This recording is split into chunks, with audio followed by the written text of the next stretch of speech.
Assalamualaikum warahmatullahi wabarakatuh. Balik lagi bareng aku, Reta Pramesti. Di video kali ini, kita bakal ngelanjutin pembahasan mengenai CPNS ya, teman-teman. Kita bakal lanjutin ke TWK. Di sini aku udah siapin 10 soal TWK CPNS 2024. Ini adalah part yang ke-9. Buat teman-teman yang belum nonton part 1 sampai part 8-nya, aku udah simpen linknya di deskripsi, oke? Nah, sebelum kita bahas latihan soal, aku juga mau infoin bahwa aku tuh lagi buka bimbel CPNS part 5. Ini adalah part yang terakhir, harganya 70.000, dan teman-teman bisa langsung aja daftar, klik link deskripsi. Fasilitasnya lengkap ya, mulai dari 7 kelas via Zoom, itu udah berikut webinar, lalu ada tryout, grup WhatsApp, dan juga bisa sharing-sharing. Oke? Ditunggu ya guys ya. Oke, di video kali ini kita akan banyak membahas mengenai bela negara, pilar negara, bahasa Indonesia, dan juga nasionalisme. Yuk langsung aja kita bahas. Kita mulai dari soal yang pertama. Oh iya, buat teman-teman yang mau ngerjain dulu sendiri, langsung aja masuk ke grup Telegram aku ya. Linknya udah aku simpen juga di deskripsi. Oke, kita baca dulu soalnya. Rela berkorban demi bangsa dan negara merupakan salah satu bentuk bela negara yang paling tinggi. Rela berkorban berarti memberikan segala yang dimiliki untuk kepentingan bangsa dan negara, bahkan nyawa sekalipun. Berikut ini adalah contoh bentuk rela berkorban demi bangsa dan negara, kecuali. Oke. Di sini fokusnya adalah kecualinya ya. Jadi yang bukan bela negara, yang bukan rela berkorban. Oke, yang pertama nih, yang A. Seorang prajurit TNI, ini kurang I ya, gugur dalam pertempuran melawan terorisme. Nah ini jelas ya, ini rela berkorban, berarti ini bukan ini jawabannya. Yang B. Seorang dokter yang rela meninggalkan keluarganya untuk bertugas di daerah terpencil. Ini juga bukan ini, kenapa? Karena dia sudah mengorbankan nyawa dan juga fisik. Yang C. Seorang pelajar yang rela membatalkan liburannya untuk mengikuti kegiatan pramuka. Ini nggak ada unsur rela berkorban sih, kita kosongin dulu. Yang D. Seorang pengusaha yang rela menyumbangkan sebagian kekayaannya untuk pembangunan daerah. Ini juga termasuk rela berkorban ya, itu ke materi. Yang E. Seorang mahasiswa yang rela mengorbankan waktunya untuk menjadi relawan bencana alam. Ini juga termasuk rela berkorban karena sudah mengorbankan waktu ya. Berarti jelas banget jawabannya yang C. Oke, karena katanya pengorbanannya itu tidak sebesar atau langsung terkait dengan kepentingan bangsa dan negara yang dibandingkan pilihan lainnya. Aman ya? Kita lanjut ke soal nomor 2. Anda merupakan fresh graduate yang sedang mencari pekerjaan. Ayah pacar Anda, nah jadi bayangin kalian tuh punya pacar, terus ayahnya katanya itu adalah kepala dinas di suatu instansi, menawarkan pekerjaan kepada Anda sebagai THL, tenaga harian lepas tanpa perlu tes. Ini kata-kata kuncinya di sini nih. Akhirnya Anda setuju untuk menerima tawaran pekerjaan tersebut. Tindakan yang dilakukan oleh ayah pacar Anda disebut dengan, Ini kalau misalnya udah bisa ngebedain apa itu korupsi, kolusi, dan nepotisme, ini pasti gampang. Ini jelas banget adalah nepotisme ya, dengan tujuan tertentu untuk memudahkan sesuatu. Jadi kalau kata kunci nepotisme itu adalah kalau misalnya dia punya kerabat atau orang terdekat, itu pasti didahulukan. Nah itu kan yang gak boleh ya sebenarnya. Nah ini dia penjelasannya ya. Kalau untuk korupsi itu adalah tindakan penyalahgunaan kekuasaan atau jabatan untuk keuntungan pribadi. Jadi biasanya ke hal-hal yang berbau materi ya. Misalnya di sini ketika seorang memiliki posisi penting terus menerima suap gitu ya, atau penggelapan dana. Oke, kalau kolusi itu adalah persekongkolan atau kerjasama rahasia antara dua pihak atau lebih dengan tujuan mendapatkan keuntungan dengan cara tidak jujur atau melawan hukum. Oke, kalau nepotisme itu adalah praktik memberikan pekerjaan, promosi, atau kesempatan lainnya kepada anggota keluarga atau teman dekat ya. Berarti jelas banget adalah nepotisme ya. Kita lanjut ke soal nomor 3. Pertahanan negara yang diselenggarakan berdasarkan pada falsafah dan pandangan hidup bangsa Indonesia. Hal tersebut bertujuan untuk menjadi keutuhan dan tetap tegaknya NKRI. Oke, terus katanya itu sesuai dengan pandangan hidup bangsa, kecuali, Ini kalau misalnya kita lihat, ini tuh sesuai dengan apa? Pembukaan Undang-Undang Dasar ya. Yang A ini jelas dong, kemerdekaan adalah hak segala bangsa, betul. Terus pemerintah negara melindungi segenap bangsa, betul. Perjuangan telah sampailah kepada saya bahagia, betul ya. Hak dan kewajiban setiap warga negara untuk ikut serta dalam usaha pembelian negara juga betul. Yang ini berarti lebih ke pasal 33 ya, dan ini nggak masuk ke pembukaan UUD 45. Lebih jelasnya ini ya untuk penjelasannya. Ini pokoknya ada di dalam bagian pembukaan UUD. Kalau yang E itu pasal 33 UUD 45 ya. Oke. Karena kan fokusnya apa? Fokusnya tadi ke pertahanan ya. Sedangkan kalau di D itu dia pasal juga, tapi pasal 27 ayat 3. Dia masih ke pertahanan. Kalau yang E lebih ke perekonomian. Oke. Nomor 4. Kalau soalnya panjang gini sebenarnya bisa langsung teman-teman cek aja di soalnya langsung ya. Yang ditanya adalah bentuk bela negara yang dapat dilakukan oleh para siswa. Oke, berarti fokus ke siswa. Pengabdian sesuai profesi, ini kurang tepat ya, karena profesinya itu tuh maksudnya tuh profesi yang emang udah legal gitu loh, kayak guru atau misalnya tuh pengacara, akuntan dan lain-lain. Yang B, mengikuti pelatihan dasar kemiliteran wajib yang dilakukan sekolah. Ini kurang tepat ya, karena di sini para siswa itu tuh asumsinya tuh ya siswa gitu, anak-anak ya. Kita cari yang lebih real. Yang C, pengabdian sebagai prajurit militer, enggak. Yang dia mengikuti pembelajaran pendidikan kewarganegaraan. Nah ini ya, dari mulai TK bahkan ya, TK, SD itu udah belajar PKN gitu ya. SD sih ya. Meningkatkan iman dan takwa, ini terlalu general ya. Jadi jelas banget itu adalah yang pendidikan PPKN, karena itu adalah bentuk bela negara non-fisik yang dapat dilakukan oleh siswa, karena PKN bertujuan meningkatkan kesadaran akan hak dan kewajiban sebagai warga negara. Oke? Nomor 5. Praktek nepotisme. Nah ini mirip sama yang tadi ya, nomor berapa tuh sebelumnya. Di negara ini sudah menjamur di berbagai instansi, meskipun masih dalam jumlah praktek yang kecil, instansi yang menentang hal tersebut, namun hampir semua instansi menyangkal adanya praktik nepotisme. Oke, intinya nepotisme itu katanya merupakan penyimpangan Pancasila sila keberapa? Masih ingat nggak hubungan antara manusia dengan siapa untuk sila-sila ini?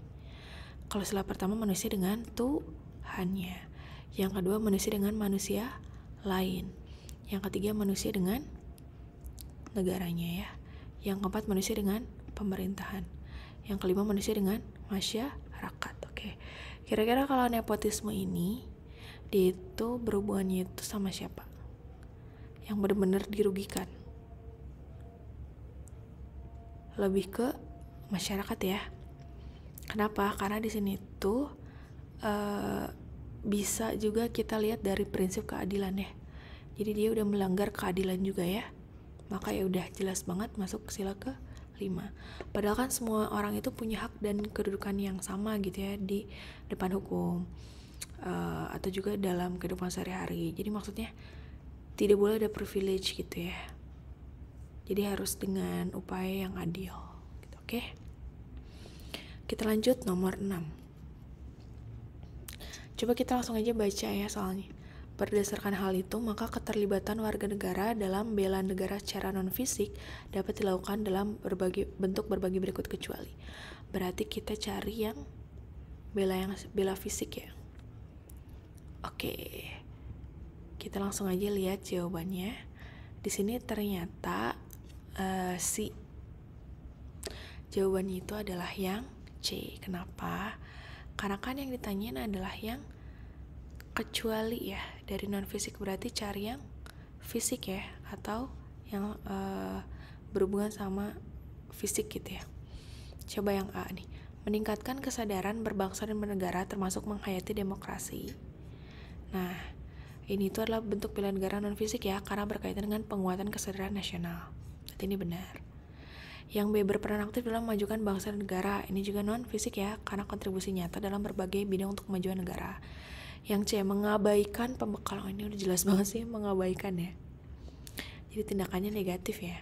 Kalau yang D, kesadaran kepatuhan terhadap hukum dan undang-undang yang berlaku. Ini juga non fisik ya, karena ketaatan terhadap hukum. Lalu menjunjung tinggi HAM juga itu masuk non fisik. Karena melindungi hak warga negara, salah satu pilar negara ya. Jadi jelas banget yang C. Ini mah cari aja yang negatif ya kalau kayak gini. Oke, di sini kita lanjut. Yang ditanyain katanya adalah soal nilai sosial ya, nilai yang bisa diambil nih. Mau nggak mau kita harus baca dulu. Perhatianku terhadap si pengemis terputus oleh bunyi pintu bus yang dibanting. Kulihat sopir sudah di belakang kemudi kondektur melompat masuk dan berteriak kepada sopir. Teriakannya ditelan oleh bunyi mesin diesel yang meraung-raung. Kudengar kedua awak bus itu bertengkar. Kondektur tampaknya enggan melayani bus yang tidak penuh. Sementara sopir sudah bosan menunggu tambahan penumpang yang ternyata tak kunjung datang.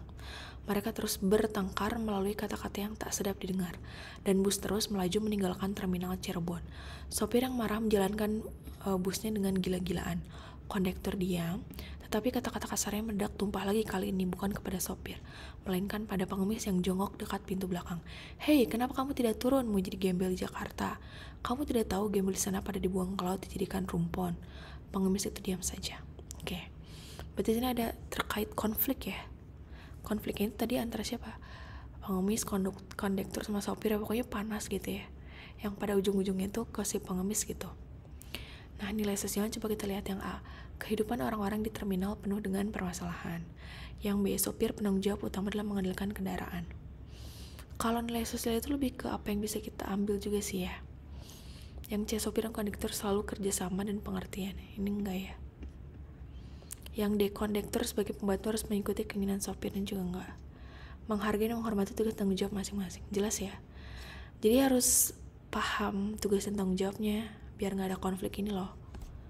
Betul nggak? Betul ya. Kenapa? Karena tadi ya ada konflik atau ketidakharmonisan antara mereka yang terlibat.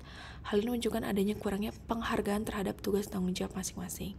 Maka ya harus menghargai dan menghormati antar tugas masing-masing. Oke? Mantap, jawabannya yang E. Lanjut nomor 8. Ciri-ciri peradaban Hindu terlihat jelas. Oke, baca dulu soalnya ya. Kesalahan ejaan dalam kalimat tersebut. Oke, peradaban Hindu. Hindunya benar ya, besar ya. Karena dia agama. Candi Gebang. Ya, Gebangnya itu nama tempat. 27,6 meter persegi. Ini benar ya, kecil aja. Dibangun pada kecil juga. Berarti yang salah ukir-ukiran ya. Coba kita lihat. Nih. Atau hiasan ukir-ukir. Harusnya ukiran aja langsung ya. Berarti yang E yang salah. Nomor 9. Ini udah Indonesia sih guys dari tadi ya. Yang ditanya adalah nilai moral. Nilai moral tuh mirip sama nilai sosial ya. Apa yang bisa kita ambil gitu ya. Kita harus baca dulu. Sejak berpisah dengan burung perkutut kesayangannya, Mbah Parto sakit. Oke, karena burung perkututnya kepisah ya sama Mbah Parto. Bukan sakit encok seperti biasanya, namun sakitnya lebih merupakan sakit rohani ketimbang jasmani. 3 bulan yang lain, burung perkutut yang sudah kung itu dibeli Pak Umar sebetulnya. Mbah Parto tak hendak melepaskan burung kesayangannya. Namun karena Pak Umar mendesak dan meninggikan penawarannya sampai Rp800.000, akhirnya Mbah Parto merelakan perkutut itu dibeli. Ia mengira dengan uang sebanyak itu dia dapat membeli perkutut lagi dan sisanya untuk memenuhi kebutuhan hidup. Namun yang terjadi luar perkiranya. Semenjak berpisah dengan burung perkututnya, Mbah Parto justru menderita. Tubuhnya semakin kurus dan pada akhirnya jasmaninya pun tak kuat. Ia terbaring sakit. Oke. Ini ada unsur kehilangan ya dari apa yang dimiliki, yaitu tadi burung perkutut. Oke. Nah, untuk soal ini ternyata jawabannya adalah yang B, ketidaktepatan perkiraan manusia. Oke, kenapa sih nilai moralnya itu? Karena tadi kan Mbah Parto itu ternyata salah memperkirakan ya. Jadi kan itu ada dampak emosional dari menjual burung kesayangannya. Akhirnya ternyata uang tuh katanya nggak akan menggantikan kebahagiaan dapat dari burung tersebut. Berarti nilai moralnya kita tuh nggak boleh terlalu cepat berpikir gitu kan. Jadi harus banyak berpikir apalagi tentang apa yang kita sukai gitu ya. Tadi burung perkutut ya, kesukaan Mbah Parto. Oke, the last one. Oke, yang ditanya adalah sikap yang dilakukan oleh ayah Abdi yang merupakan salah satu upaya menumbuhkan nasionalisme. Oke. Di sini kita baca dulu. Meski umur Abdi baru 8 tahun, Abdi selalu diajak oleh ayahnya untuk menonton pertandingan sepak bola. Kali ini adalah pertandingan timnas Indonesia melawan timnas Malaysia. Selain karena Abdi itu menyayangi dan menyenangi sepak bola, ayah Abdi juga menganggap ini adalah suatu keharusan bagi dirinya dengan keluarga untuk mendukung tim nasional yang sedang berlaga dalam pertandingan. Oke, sikapnya apa? Sikapnya katanya ada preventif untuk mencegah lunturnya semangat nasionalisme milik oleh Abdi, preventif menghadirkan semangat nasionalisme, represif ini ya, menimbulkan semangat nasionalisme ya, ilustratif atau empirik. Antara preventif sama represif sih, karena kalau ilustratif sama empirik itu istilahnya tidak ada ya, lebih ke preventif atau represif. Ternyata jawabannya adalah yang A, pendekatan preventif, mencegah lunturnya semangat nasionalisme yang dimiliki oleh Abdi. Kenapa? Karena di sini dalam konteksnya Ayah Abdi mengajak menonton pertandingan sepak bola untuk mendukung tim nasional. Inilah bentuk pendekatan preventif. Jadi sebagai upaya awal nih dari Ayah Abdi ke si Abdinya gitu ya, biar nasionalismenya itu nggak turun gitu ya, mencegah ya, kan mencegah itu lebih baik daripada mengobati ya. Jadi tindakan sebelum masalah muncul, kan emang belum ada masalah apa-apa kan, jadi ya udah gitu, by preventif. Jadi Ayah Abdi ini berusaha mencegah lunturnya semangat nasionalisme dengan cara apa? Mengajak nonton timnas. Oke, jadi jawabannya yang A. Oke deh guys, untuk video ini segitu dulu aja. Semoga bermanfaat. Dan ini ada PR ya. Ini cuma satu PR, langsung aja kirim di komen jawabannya. Jangan lupa untuk ikut bimbel aku buat yang butuh, dan semoga kalian dimudahkan menuju CPNS 2024 dan bisa lolos ya. Thank you for watching and bye. Wassalamualaikum warahmatullahi wabarakatuh.